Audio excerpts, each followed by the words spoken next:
Hello, and welcome back to Ruben Uncut. Today, my review for Deadpool and Wolverine.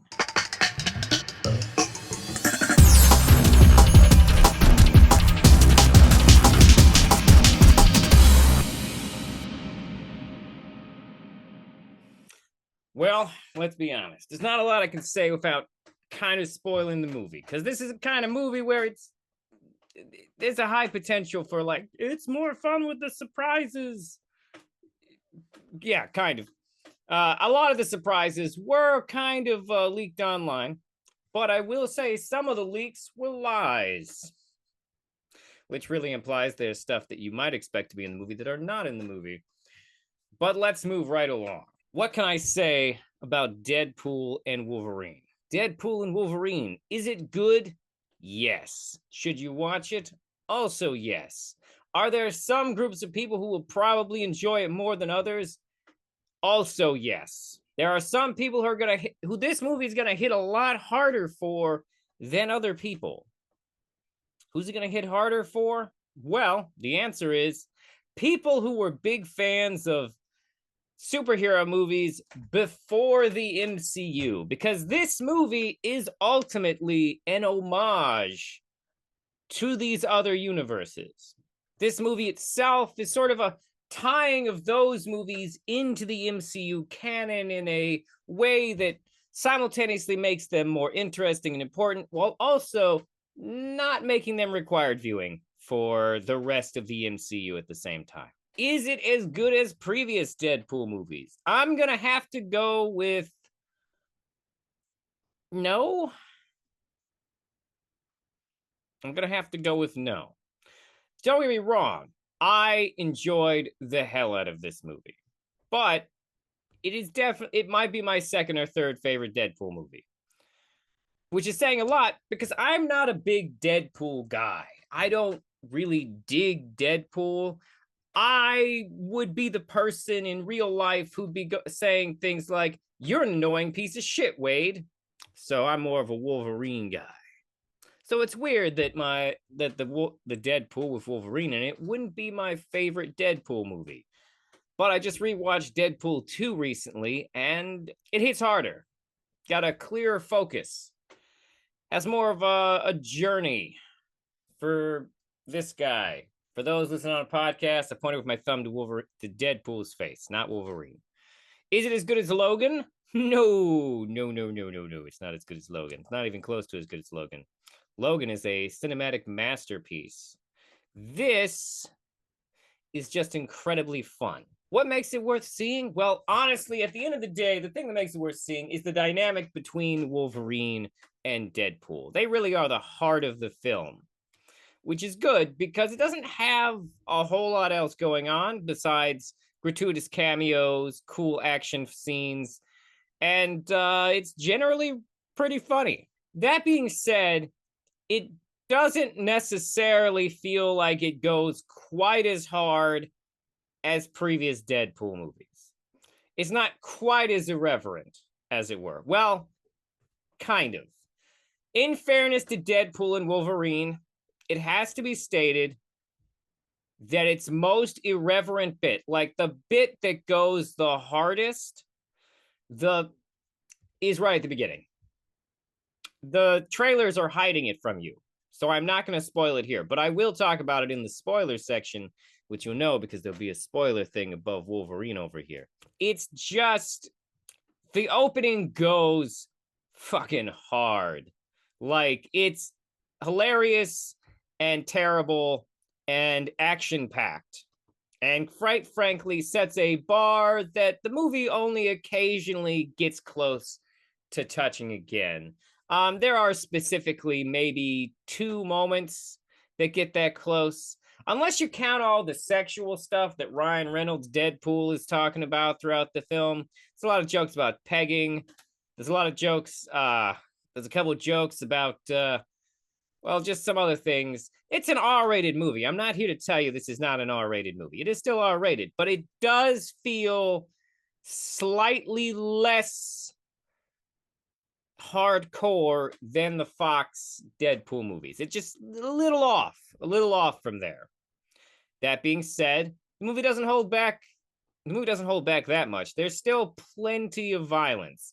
It maybe cuts away from some things you'd expect to see in an R-rated movie a couple times, but by and large, it's still loaded with lots of blood, lots of gore, lots of people getting stabbed, really abusing the fact that these two characters have super healing factors that allow them to stab and cut each other repeatedly. But you know, it's good times. It's good times. It's action packed, yo. Full of that action packed stuff you want. But like I said, this is largely an homage to movies that aren't in the MCU, and it sort of like brings those forward into the fold. So what's the story? So I'll tell you enough of the story that without giving you too much of a spoiler here. But essentially, Deadpool gets recruited by the TVA because they want to put him in the sacred timeline. There's something confusing about that I'll talk about in a minute in the spoiler section, but essentially they want to put him in the future timeline. They want to give him a chance to be an Avenger. By the way, there are actually very few MCU characters that appear. I counted maybe 3. And by that, I mean characters who have already appeared in the MCU. I counted maybe 3 of them. There is maybe 1 or 2 cameos of Avengers. I won't say who, I won't say where, I won't say when. I will say that they are not significant compared to the other cameos. Some of the other cameos are almost supporting roles at a certain point. But let's focus. The TVA wants to put Deadpool here into the sacred timeline because his timeline is dying. Because his timeline was previously anchored to existence by the existence of Hugh Jackman's Wolverine, which makes a lot of meta sense. The movie is honestly more interesting if you are invested in the Fox X-Men movies. A lot of the storyline is almost a meta reference to that universe itself. But he's told that since Wolverine died in Logan, his universe is slowly decaying and dying and will die in maybe 2,000 years. However, the character Paradox thinks that that's pretty fucked up and he wants to make it a more merciful death by just destroying the entire timeline right now with a machine that he's built. Now, of course, Deadpool can't allow this, so he goes on a quest to find a new Wolverine throughout the multiverse to come to his universe and replace Hugh Jackman's Wolverine in hopes that this will sort of operate as some type of transplant. And so shenanigans begin. They go through where Deadpool goes through the multiverse, visiting Wolverines in, honestly, one of my favorite sequences of the movie, just visiting him in numerous different alternate universes, most of them comic book references. 99% of the variants, by the way, are played by Hugh Jackman. There is one variant who is not. I'm not going to spoil who plays it. Let's move along. So, of course, the thing is, of course, that he ends up finding the Wolverine who is considered the worst Wolverine. The Wolverine who let down his entire universe. Now, so he gets that Wolverine to basically give that Wolverine a redemption arc. Now, I will say, the movie puts off a long time of telling us this failed Wolverine's backstory, and once you finally hear it, it is underwhelming. I will say it. It was underwhelming. Like, I understand that there's a little bit more to it than the part where it's initially revealed, and that the additional reveal later does sort of like make it more understandable, but it does like feel, it feels like they could have done something. The worst Wolverine is only mildly the worst Wolverine, is what I'm saying. I didn't find the reveal, I found kind of underwhelming in terms of how he failed his X-Men. Like, I'm not really even, like, it's not clear from what he describes what he could have even done to prevent it. And the way it's set up, it's like, really? That's what happened? It really feels like there's missing details to it. Like, I don't know.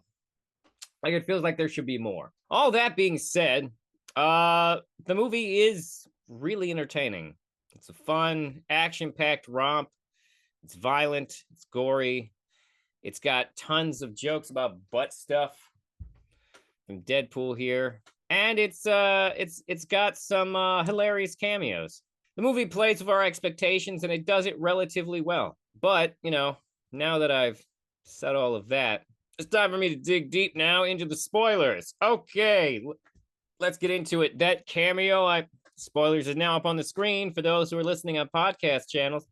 But this is the spoiler section, so buckle up. Here we go. This is the deeper analysis with spoilers, because there is honestly not really enough story here for me to really dig into it without getting very spoilery. I probably should have mentioned that the majority of the movie takes place in the abyss, or the void. It's not really either of those things definitionally, but the trash place from Loki, where they send everything that's been erased from the timeline. Most of the movie takes place there because, of course, the TVA doesn't like Deadpool's Paradox from the TVA doesn't like Deadpool's plan to do a Wolverine transplant.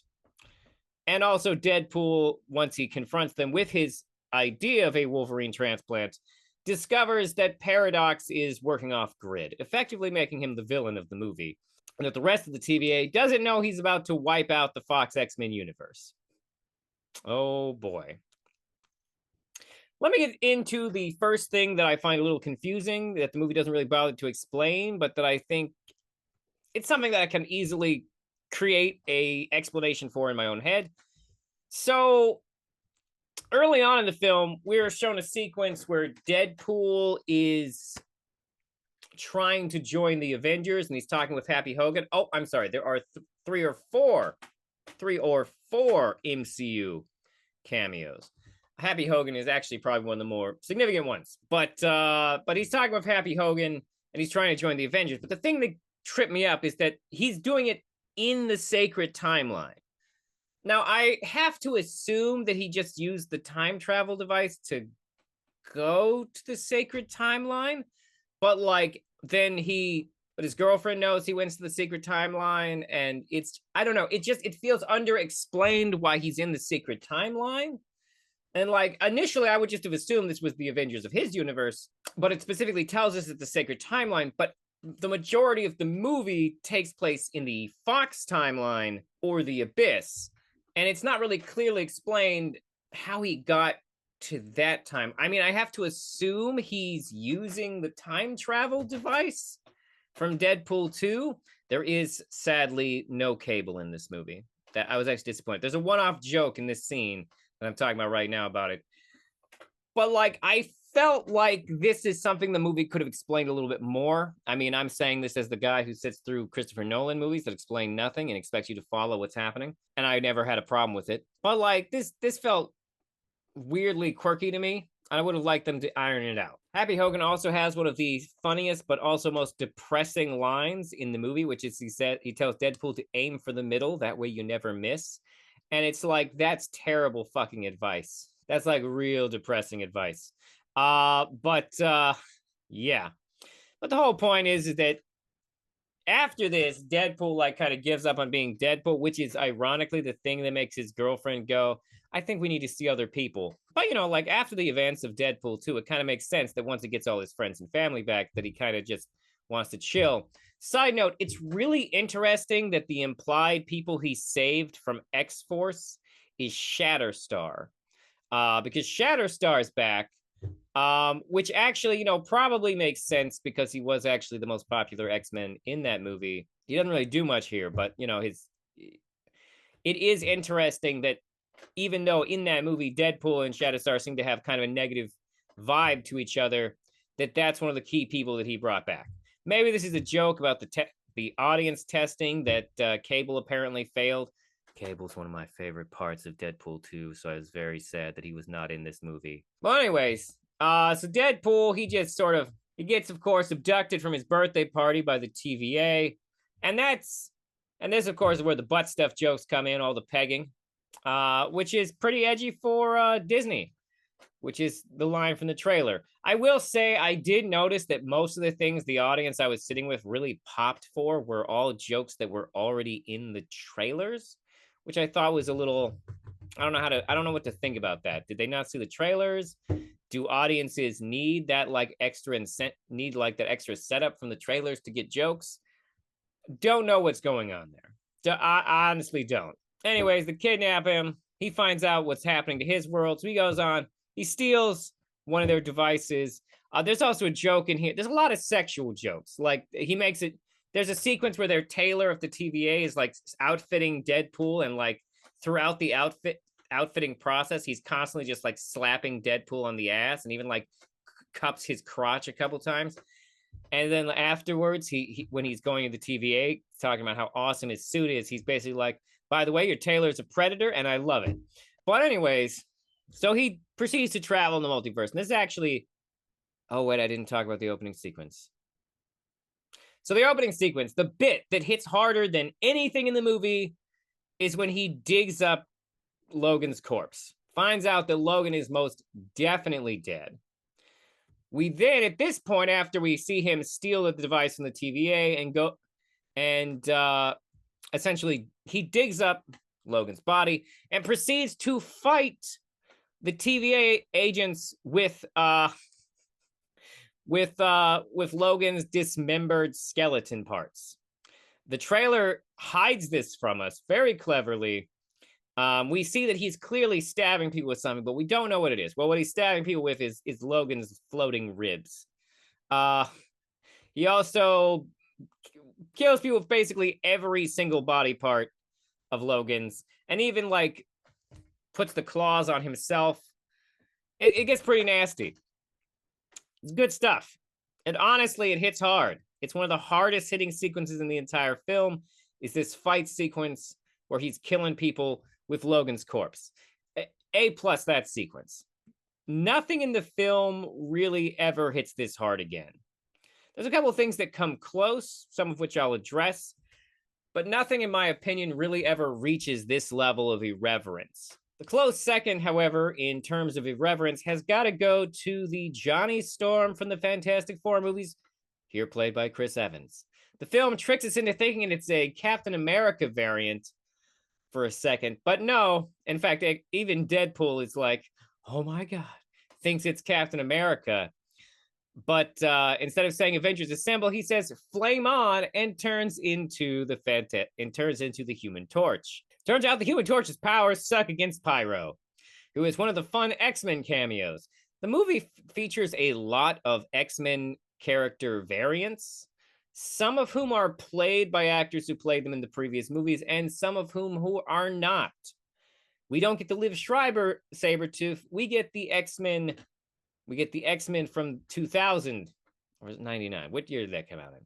Whichever it is, the first X-Men movie's Sabretooth is here, so that's kind of fun. And the film also features, the movie features a lot of Mad Max jokes, which they had to have written before they knew, anyone possibly saw Mad Furiosa. But getting sidetracked here. The most irreverent part is definitely when Cassandra Nova, the main villain, Charles Xavier's twin from another universe, totally kills Human Torch. And it definitely appears to be Deadpool's doing, which it is. Although, in fairness, Deadpool later in the after credit scene proves that he's not lying about Human Torch saying all that stuff. But technically, Deadpool does get him killed. And that's definitely one of the more irreverent bits. In terms of cameos, I'm not going to lie, my favorite cameo is Channing Tatum's Gambit. It's just fun. Channing Tatum was in pre-production to do a Fox Gambit movie for years, and it just never came together. So getting to see him play Gambit here and finding out that actually his Cajun accent is good is honestly a lot of fun. He's way better than the Gambit that was in a certain Wolverine Origins movie. That was not a good Gambit. Not a good Gambit at all. Do not care for that Gambit. But here, Channing Tatum's Gambit is a lot of fun. But I'm getting ahead of myself. Basically, they go to the abyssal wastelands where they meet Cassandra Nova, who kills the Human Torch in a fairly graphic manner. And then they proceed to escape, thanks to Wolverine. Now, most of the film is almost a road trip type deal where they're escaping and having lots of witty banter and fighting each other frequently. There's more than one Deadpool on Wolverine fight in this movie, and I'm here for it. The fight in the Honda Odyssey is especially a nice touch, especially since it brings us to X-23, who rescues them. The X-23 thing is great. I'm glad they put that in there. It's a nice touch. Meeting the Resistance, who are facing down Cassandra Nova, is also fun because it includes Wesley Snipes' Blade. Yeah. Warner Brothers produced film in here. And it features Jennifer Garner's Elektra, who, in fairness to her, this is probably her best performance as Elektra. Okay, maybe we could include the Daredevil movie, which is okay-ish. But in all honesty, I've seen the Elektra movie, and it is one of the most boring superhero films I have ever watched in my entire life. Terrible. Absolutely. It's like, it's not the most incompetent or insane comic book movie I've ever seen. It's just so incredibly boring and unspectacular. I can't even. But she's here holding her size wrong. I'm sorry. Elektra holds her size like a complete dumbass in all the movies. She doesn't know how to hold them. Doesn't know how to hold them. Trend is continued here. I understand that that's because Frank Miller doesn't know how to draw a fucking sigh, and that they've always consistently used the size wrong in all of Frank Miller's comic books. It's not. You don't put your fingers like, that's how you lose. There's a handle. There's a fucking handle. This is nonsense. That's how you lose a finger. These things are for catching swords. You would never put your fingers here. It does not make sense. I'm sorry. Just brief rant about that. But it's consistent. She's consistently doing it wrong throughout all the fucking movies. Oh my God. Fucking. Where was I? Right. So Elektra doing her thing. Now, earlier, I want to talk about this. The sequence where he goes to the different universes to try and recruit the different Wolverines is quite funny. We get an Age of Apocalypse Wolverine with the one hand. I actually don't know. Which story has Wolverine on the giant X sort of crucified thing with all the skulls. You'd think Deadpool could have rescued that one. And then of course you've got the Henry Cavill cameo as a Wolverine, which is fun. Which is a fun thing. It's also the only Wolverine that's not played by him, Hugh Jackman, that is. And Hugh Jackman seems to be having a blast. He really does. The film sort of continues, and they have a plan to like fight Cassandra Nova and all her people with the Resistance people, and it goes relatively well. They manage to get the sling ring, yes, from Doctor Strange. It's implied that Cassandra Nova kills a Doctor Strange. But of course, Cassandra Nova finds out about the Time Ripper device that Paradox is making, and so she goes to Deadpool Wolverine's universe to steal this device so that she can destroy the entire multiverse. Although what she's really doing is stealing its powers. Now, of course, Deadpool and Wolverine, they can't let this happen. So they go to stop her. Now, one of the funnier bits in this is, of course, Nicepool, who also features Dogpool, played by the world's ugliest dog. Also, it's interesting how many Deadpool variants are actually female. But anyways, Nicepool is a funny bit because it turns out Nicepool doesn't regenerate, which actually makes sense because he is the handsome, good-looking Deadpool, which means he didn't get the cancer, which means he didn't have to have the experimental thing, which means he never got the powers. It actually makes a lot of sense. But there's some real funny stuff with Nicepool, who Deadpool totally murders. Not like directly, but it's pretty clear it's his fault. And he probably does it to get a dog. But near the end of the film, one of the final fight sequences is essentially Deadpool and Wolverine have to fight the Deadpool Corps, made up of hundreds of different Deadpool variants, including Lady Deadpool, who I think is Taylor Swift, maybe? Not sure. Never takes off their mask. I could look in the credits. but I didn't. Deadpool and Wolverine, of course, have to make the ultimate sacrifice. Except, of course, that they both survive it because they do it together. And of course, everything sort of works out at the end. Deadpool saves his universe. It's unclear if he'll enter the sacred timeline, although it's implied that there are plans for him. Also, it's implied that both of these actors, it's also been reported that both these actors will be back for Secret Wars, which honestly, I'm here for it. I am here for it. Overall, honestly, the movie is a blast. Good time. Is it the best of the Deadpool movies? I'm going to say no, but it is a really good time. I wish I could say there was more to analyze and dig in deeper here, but beyond the meta context of what happened to the X-Men Marvel universe, it's not the deepest of them. It's not the deepest comic book movie I've ever seen.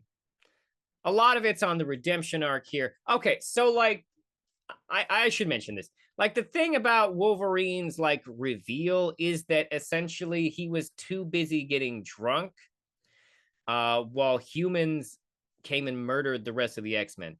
And like, it's not like, maybe the humans had sentinels or something, but like, it just like the idea that humans came while he was at the bar and murdered all the other X-Men, who are many of whom are just as powerful as Wolverine.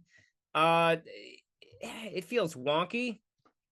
Now, I understand the point is that afterwards he went on a killing spree where he just killed humans indiscriminately, and that's what turned everyone against the X-Men in his universe, and that's why he's an embarrassment. But like, it's just, as far as traumatic things that have happened to Wolverines, it feels kind of small and not as impactful as I was expecting, you know? But other than that stuff, honestly, it's a good time. I mean, the heart and soul of the whole movie is just these two. And that's really what makes it work. So yeah, Deadpool and Wolverine. It fucking works. Let's fucking go, as the slogan goes. Thank you for tuning in. Hope you had a good time. Please like and subscribe if you're on YouTube, or even comment with what you thought about this movie. Also, you can comment on my Spotify now. That's new-ish. And I can actually respond? What? I know, Spotify, they're changing it up, I guess. That does not mean I will respond. I just can. But you can also find me on other podcast platforms as well. And you can email the program at rubenuncut@gmail.com. All right, thank you for tuning in. Have a wonderful whatever, wherever, whoever you are.